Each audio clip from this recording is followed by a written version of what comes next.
All right, good morning. Appreciate everybody joining us today.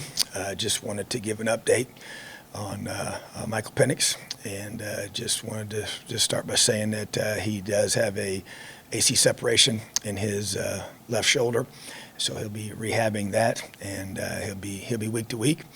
And then also just wanted to update as well. Tim Baldwin has chosen to enter the transfer portal, and he'll no longer be with our football team. And also just want to say that really proud of our football team for their fight in the game on Saturday night. Not the outcome that we expected or wanted, but love the toughness of this team, and we're going to stay together. We're going to fight together, and we're going to finish together. Really proud of our scouts as they performed throughout this week, and I want to recognize those guys: Cooper Jones, Defensive Scout Team Player of the Week. Sam Dogstrup and Trey Walker, Offensive Scout Team Players of the Week, and Nick Greaser, Special Teams Scout Team Player of the Week. Our team continues to work really hard each and every day, and that will continue. So very important week here for us to have a bye to get healthy. Got several guys that need this week to be able to rehab and get themselves physically back where they want to be, and looking forward to us being able to focus on that as well as fundamentally and technically improving as a football team. At this time, we'll take questions. All right, Tom, Bruce, and Dustin. Tom, is in regards to Michael's diagnosis there, so is surgery not necessary, and is it just a rest and rehab thing with him? That is correct. Surgery is not necessary at this point, so the rehab process has already begun, and he'll be working through that on a daily basis. All right, Dustin and Zach. Okay. Tom, we obviously talked to you a little bit about Jack, after the game of his performance on Saturday. Just, do you feel, I guess, in what ways, I guess, do you feel more confident in him now than you did a year ago when he had to take over? I guess, are you expecting him to have to start at least one game? Just how do you feel like he's a better quarterback now than when he was when he took over the position last year? Yeah, very confident in Jack. As I think I mentioned, even in preseason, that I feel like we have two proven starters on this team. And even as you saw him come in the game on Saturday, just very decisive in his decision-making, and both to throw and to run, and just his maturity, over time, and the experience he got last year, being able to lead us on the road at Wisconsin, and then play to show a tremendous amount of toughness to play through an injury in the bowl game, and so just his growth as a player, as a leader. He's highly respected by his teammates. Brings an energy as well that you could see. And I thought he gave us a spark even Saturday. So absolute confidence in him, and have always felt that way. Always ready to go, and just really ready when called upon, which is a unique quality he has, just to be able to stay focused and locked in, and always be ready, even though he knows he may play one snap, no snaps, or 80 snaps when he steps in the backup role each and every week. Zach and Matt Weaver.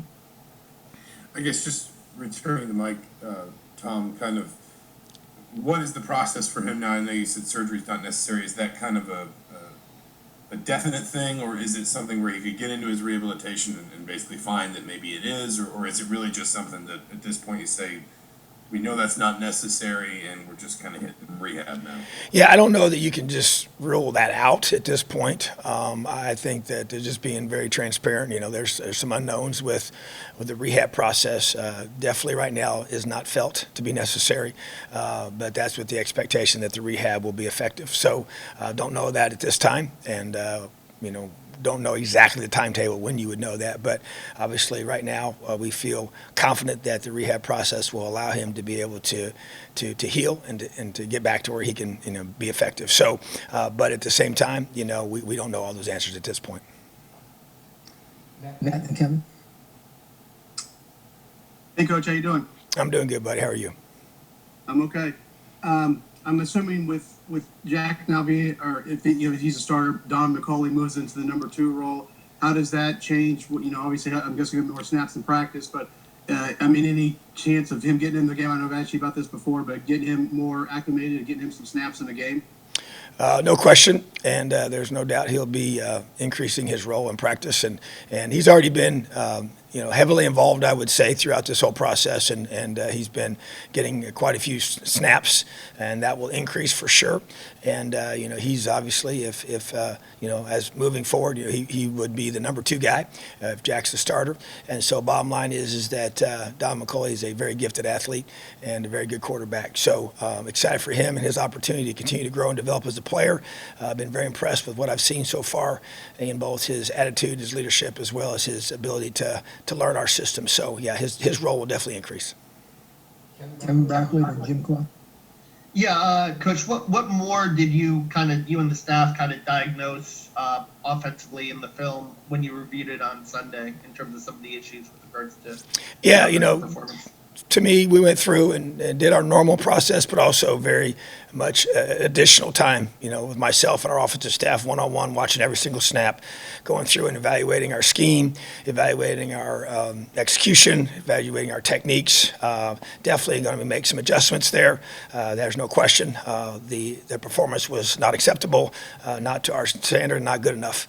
And so we have to get it fixed. And so definitely it's going to be, it was a little bit of everything. It was execution, it was play calling, it was, schematic things that we got to be better at. And, they made some calls. Sometimes you get a call, you don't like the call you make, and got to find ways to get out of those calls and get into a better call, and that's where you just have to be able to assess that honestly and openly. And we'll do that. At the end of the day, this is my responsibility to make sure you have coordinators, yes, in all 3 areas, and they're responsible for the game plan, the execution of that game plan, but ultimately it's my responsibility. So I am the head football coach of this football team and this program, and so we got to make sure that the way we performed on Saturday night never happens again. So that's the expectation, and there will be multiple things that we're going to be doing to address that, and this week will be used for that purpose, and I'm very confident in our ability to improve ourselves offensively. Jim, then Mike.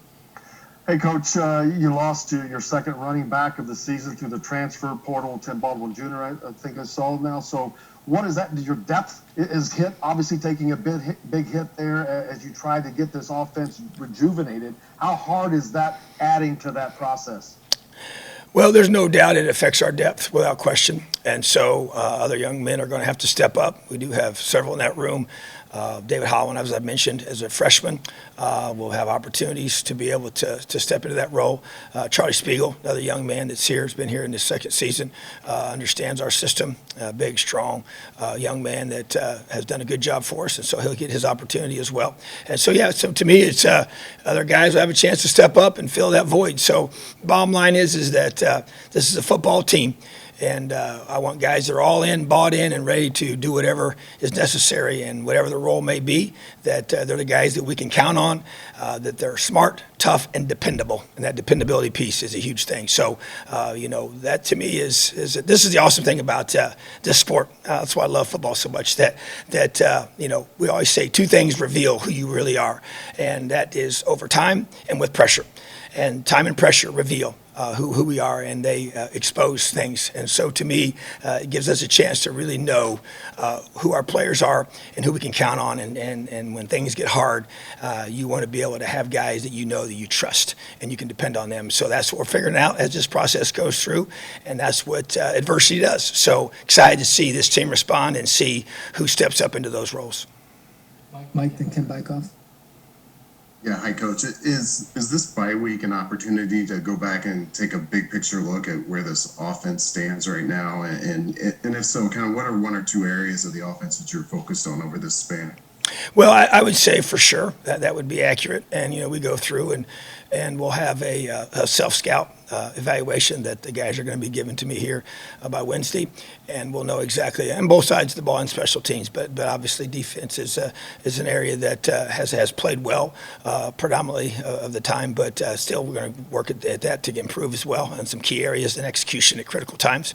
But offensively, yes, that's going to be the focus, and to be able to go through, and numbers don't lie, and I got to evaluate where we are. And the areas to focus on to me would be the run game, number number 1, and then our quarterback play, number 2, and then red zone, number 3, would be the areas that I would really want to focus on to be able to allow us to evaluate why we're not being effective in those areas, because we need to be.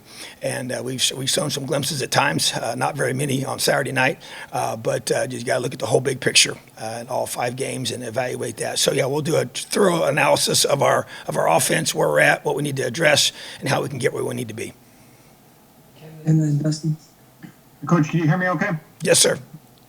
Okay, well, I wanted to ask you about the effort of the defense and Michael McFadden in particular, just the job that they did. I mean, obviously there were 24 points given up, but your thoughts on just the way that they played, and especially Michael McFadden. Yeah, I tell you what, just really proud of the effort. It was pretty obvious to everybody that watched how hard we played. Still made a few key mistakes, though. I felt like that there was 4 third downs that we gave up with where we just structurally made some mistakes, and our pressures on the quarterback allowed him to run that really were, I thought, game-changing for us. Obviously, we gave up, still 24 points wasn't good enough because we lost. But the goal line stand showed a grit and a toughness to this team, and just a fight that we have within us that I thought was awesome. And Michael McFadden is special. He's a special player. He's become a very strong leader on the sideline. He has not been that way in the past. This year has been different.